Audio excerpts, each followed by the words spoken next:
2016 ಇಂದ friendship start ಆಗಿತ್ತು PU ಇಂದ. ಓಕೆನಾ? ಓಕೆ. ನಮ್ ಜರ್ನಿ ಅಲ್ಲಿಂದ ಇಲ್ಲಿವರೆಗೂ ಹೇಗ್ ನಡೀತಿತ್ತು ಏನು ಅಂತ ನೀನು ಅನಿಸಿಕೆ ನನ್ನ ಬಗ್ಗೆ ನಮ್ಮ ಫ್ರೆಂಡ್ಶಿಪ್ ಬಗ್ಗೆ ಏನಾಗುತ್ತೆ?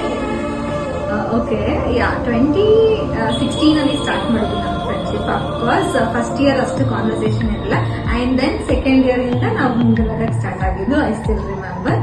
ಅಂಡ್ ತುಂಬಾ ಖುಷಿ ಇದೆ. ಅಂಡ್ ನಿನ್ ಬಗ್ಗೆ ಮೈ ಬಗ್ಗೆ ಹೇಳ್ಬೇಕು ಅಂದ್ರೆ ಇಬ್ರು ನಂಗೆ ಈಕ್ವಲ್ ಆಗಿ ತುಂಬಾನೇ ಇಷ್ಟ. ಯಾಕಂದ್ರೆ ನೀವಿಬ್ರು ಆಗಿಂದ ಜೊತೆಲಿದ್ರ ಬರೀ ಹ್ಯಾಪಿ ಇಯರ್ ಅಲ್ಲ, ನನ್ನ ಅಪ್ಸ್ ಅಂಡ್ ಡೌನ್ಸ್ ನಂಗೆ ಏನೇ ಬೇಜಾರಾದ್ರೂ ನಿಮ್ಮಿಬ್ರ ಹತ್ರ ಮಾತ್ರ ನಾನು ಶೇರ್ ಮಾಡ್ತಿದ್ದು. ಅಂಡ್ ನನ್ಗೆ ಏನೇ ಸ್ಮಾಲ್ ಬೇಜಾರಿದೆ ಅಂದ್ರೆ ನೀವಿಬ್ರು ಓಡ್ ಬರ್ತೀರಾ, ಅದು ನನ್ಗೆ ತುಂಬಾ ಖುಷಿ. ಅಂಡ್ ನಾನು ಯಾವಾಗೂ ಗೌತಮ್ಗೆ ಹೇಳ್ತಿದ್ದೆ ನಿನ್ ಬಗ್ಗೆ ಕೂಡ.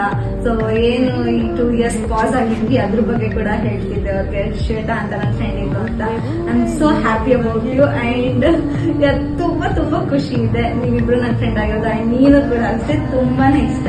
ಲೈಕ್ ನಾನು ಏನ್ ಹೇಳಿದ್ರು ನೋ ಅನ್ನಲ್ಲ. ಸ್ಪೆಷಲಿ ನಂಗೆ ನೋ ಅಂತ ಹೇಳಿದ್ರೆ ಎಲ್ಲೋ ಡಿಸಪಾಯಿಂಟ್ ಆಗ್ಬಿಡುತ್ತೆ. ಸೊ ನೀವಿಬ್ರು ನನ್ಗೆ ಅದನ್ನ ಫಸ್ಟ್ ಇಂದನೂ ಡಿಸಪಾಯಿಂಟ್ ಮಾಡಿದ್ರೆ ಅದನ್ನ ಫಾಲೋ ಮಾಡ್ಕೊಂತ ಬಂದಿದ್ರ. ಸೊ ನಾನು ಆ ಮೈಂಡ್ ಸೆಟ್ಗೆ ನೀವಿಬ್ರ ಜೊತೆ ಇದೀನಿ. ಸೊ ಯಾರಾದ್ರೂ ಬಂದ್ ಮಧ್ಯದಲ್ಲಿ ನೋ ಅಂತ ಹೇಳಿದ್ರೆ ಫ್ರೆಂಡ್ಶಿಪ್ ಅಲ್ಲಿ, ಸೊ ಎಲ್ಲೋ ನಂಗೆ ಡಿಸಪಾಯಿಂಟ್ಮೆಂಟ್ಸ್ ಆಗುತ್ತೆ.